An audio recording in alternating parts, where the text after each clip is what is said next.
Hi everyone, my name is Alex Martin and I'm a science educator at Experience de Leona, where I run the Sidewalk Science Center program in the United States.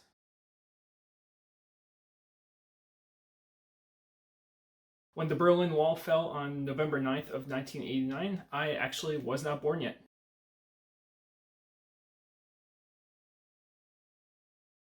So I always wanted to be an astrophysicist.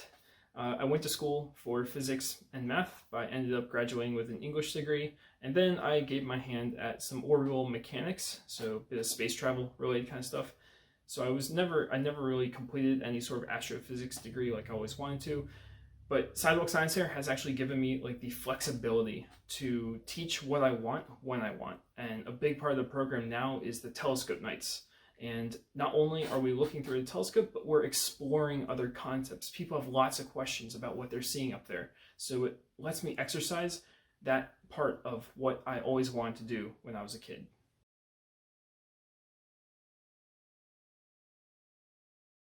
One of the challenges that Sidewalk Science Center is designed to take on is to get science and the scientific method into people's hands and make them familiar through team building exercises, through science experiments, and through other experiences that they can have in their everyday lives.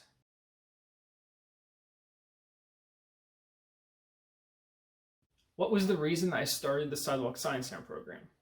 So the reason I began Sidewalk Science Center is I was living in Savannah, Georgia, where there are a lot of artists, a lot of musicians, and some other entertainers who will line up on sidewalks and play violins or paint art right there. And part of me was like, what if we did this, but it was a science-oriented entertainment kind of venue?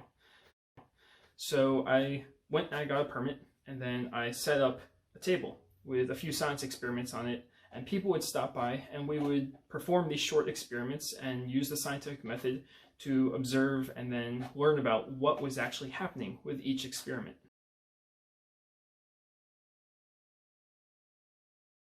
What surprises me the most about Sidewalk Science Center is the fact that when people stop, sometimes they'll stay for 5 minutes, but oftentimes they'll stay for a half hour, even up to an hour. And now that I've become such a regular thing within some communities, people will stay for an hour and a half to 2 hours, especially when the telescope is out.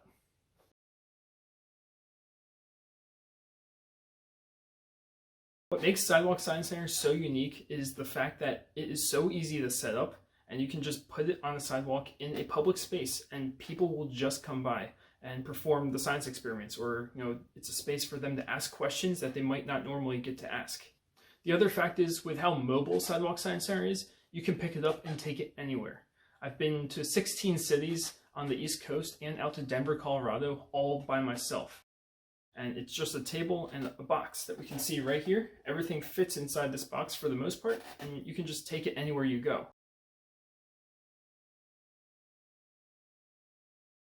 At first, Sidewalk Science Center was meant more as a place for people to really just come and do science experiments, but as it's grown over the past few years, it's really more of a community program where people are able to come together and share in the wonders of science and be able to learn and practice together and really see that science isn't something that you have to be sitting in school for or that you have to be going to a museum for. It's all around us every single day, and this allows people to experience that.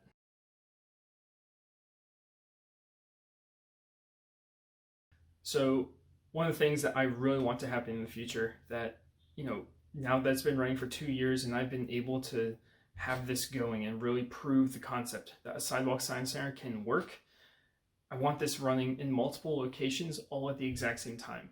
So per weekend, I usually host this 2 to 3 times a week. If we can get 3 locations, 5 locations, 10 locations, 100 locations running all at the exact same time, that could be hundreds or thousands of people that we can get engaged with the scientific method every single weekend at the same time. If we can get this running globally, that could be tens of thousands of people per day who are engaged with this free experience in their local park. How would I express Sidewalk Science Center with a gesture or a picture? So the light bulb moment, that's definitely one. I actually have a picture of this with the girl holding the light bulb above her head, because that's what this is really all about. This is a way to encourage children and adults and students to ask those questions and come to us, and it gives them a space that is a comfortable setting where they can ask whatever's on their mind, because this isn't all, we're not always taught that we can ask these sorts of questions, or maybe the people we're asking don't always have the answers. So coming to a Sidewalk Science Center allows us all to explore the questions that you might have.